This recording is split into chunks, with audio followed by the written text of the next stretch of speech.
Sir ഇതുവരെ കൊടുത്തിട്ടുള്ള ട്രീറ്റ്മെൻറ്റിൽ emotionally ഡീപ്പായിട്ട് ഒരുപാട് ആളുകൾ സാറിൻ്റെ ലൈഫിൽ എഫക്റ്റ് ചെയ്തിട്ടുണ്ടാവും. അങ്ങനെയുള്ള ആളുകൾ വിട പറഞ്ഞു പോകുമ്പോൾ സാറിന് ഉണ്ടാകുന്ന ആ ഒരു ഇമോഷൻ എന്താണ്? ആദ്യ കാലങ്ങളിലൊക്കെ I was so excited. Patients സുഖമായി പോകുന്നത് ഞാൻ അങ്ങനെ എക്സ്പീരിയൻസ് ചെയ്തിട്ടില്ലായിരുന്നു. ക്യാൻസർ പേഷ്യൻസ് സുഖമായി എന്ന് പറഞ്ഞു പോകുന്നത്. ഇവിടെ മോഡേൺ മെഡിസിനിൽ അവർ പറയും 5 കൊല്ലത്തെ കാലാവധി ഉണ്ടായിരിക്കണം ക്യാൻസറിൻ്റെ ഇതൊന്നും ഇല്ലാതെ ഒരവസ്ഥ. അങ്ങനെയാണ് സുഖമായെന്ന് പറയാം. പക്ഷേ ഐ ഡിഫർ വിത്ത് ദം.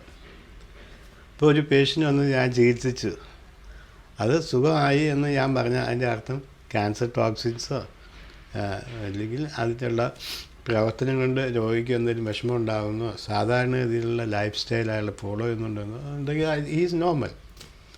അപ്പോൾ അതിനെ അങ്ങനെ ഞാൻ കണക്കാക്കുന്നത്.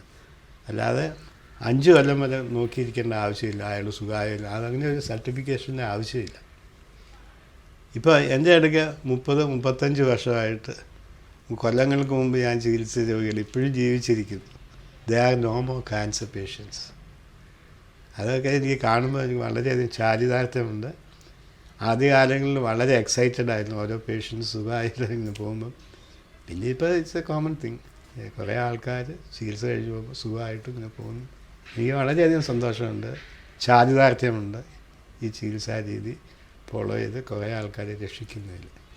എന്നാൽ ചില ആൾക്കാരെ നമുക്ക് രക്ഷിക്കാൻ പറ്റുകയില്ല, അത് വേറൊരു വശം. എന്നാലും മിക്കവാറും ആൾക്കാരും ഞങ്ങളുടെ ട്രീറ്റ്മെൻറ്റ് എടുത്ത് അതിൻ്റേതായ ഗുണം കിട്ടുന്നുണ്ട്.